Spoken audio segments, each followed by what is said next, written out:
સૂત્રાપાડાના બરુલા ગામે તળાવમાંથી માટી ચોરીના કૌભાંડનો આ મામલો સામે આવ્યો છે। જીએસટીવીના અહેવાલનો પડઘો પડ્યો છે તો ગીર સોમનાથ જિલ્લા કલેક્ટર દિગ્વિજયસિંહ જાડેજાએ કડક તપાસના આદેશ પણ આપ્યા હતા। જોખમી સ્થિતિમાં ફેરવાયેલ તળાવનું યુદ્ધના ધોરણે મરામતનું કામ ચાલુ કરવામાં આવ્યું છે। ક્ષતિગ્રસ્ત પાડાને મરામત કરવા માટે યુદ્ધના ધોરણે કામગીરી જોવા મળી રહી છે। રાજકીય ઓથ ધરાવતા એનએચએઆઈના કોન્ટ્રાક્ટર દ્વારા નિયમ વિરુદ્ધ માટી ચોરી કરી હોવાનું આ કૌભાંડ સામે આવ્યું। હજારો ટન માટી કાઢી લેતા તળાવના પાડા ક્ષતિગ્રસ્ત બન્યા છે।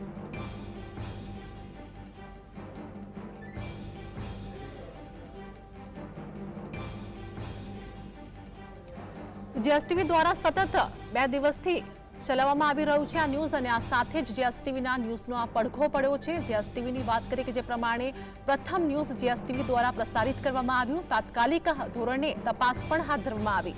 તો જીએસટીવી દ્વારા પ્રસારિત કરવામાં આવેલા ન્યૂઝના પ્રથમ દ્રશ્યો આપ જોઈ શકી રહ્યા છો। સતત 2 દિવસથી અપડેટ આપવામાં આવી રહી છે। બારલાથી આલિન્દ્રાને જોડતો રસ્તો પણ તળાવમાં ધસી જવાની ભીતિ હાલ તો સેવાઈ છે। તળાવમાં જે ખોદકામથી જે એનો પાળો અને બાજુનો જે રસ્તો છે ભયજનક થઈ જવાથી જે એના ઇન્ચાર્જ ડેપ્યુટી એન્જિનિયર છે એને તાત્કાલિક અસરથી સૂચના આપી અને પ્રથમ જે એનો પાળો છે એને રિપેર કરવા માટે જે કાંઈ સેન્ડબેગ કે બીજી કોઈ પણ જે રેમેડી હોય એ ટેકનિકલી જોઈ કરવાની અને રસ્તો છે એને મજબૂત કરવાની સૂચના આપી છે। અમારા એસડીએમને અમે સૂચના આપી છે કે આનું સુપરવિઝન કરવું અને આ કામગીરી ખૂબ સારી રીતે થાય અને ભવિષ્યમાં હજી તો પહેલો વરસાદ છે, હજી 2 મહિના વરસાદ રહેવાનો છે, તો આ તળાવને કે પાળાને કે એનાથી કોઈ ગામને નુકસાન ના થાય એની પૂરતી તકેદારી સૂચના આવી છે।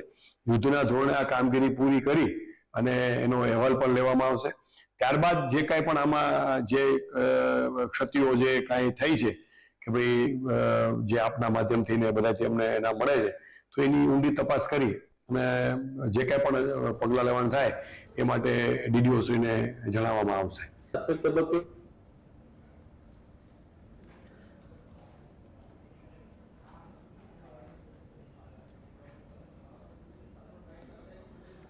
તો જીએસટીવીના ઇમ્પેક્ટ પડી છે। આ સાથે જ અધિકારીઓ દ્વારા પણ સ્વીકાર કરવામાં આવ્યું છે કે જીએસટીવી દ્વારા જે અહેવાલ પ્રસારિત કરવામાં આવ્યો અને આ બાદ અધિકારીઓએ ખુદ તપાસના આદેશ આપ્યા અને અધિકારીઓ પણ સ્વીકાર કર્યું કે હવે અમે તપાસ હાથ ધરી છે।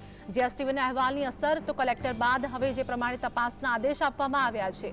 સંવાદદાતા દીક્ષિત અમારી સાથે જોડાઈ ગયા છે। દીક્ષિત, હજારો ટન માટીની રોયલ્ટી ચોરીનો પણ મસમોટું કૌભાંડ સામે આવ્યું છે। જીએસટીવીના અહેવાલની ઇમ્પેક્ટ પડી છે, અધિકારીએ પણ સ્વીકાર્યું, શું વધુ અપડેટ?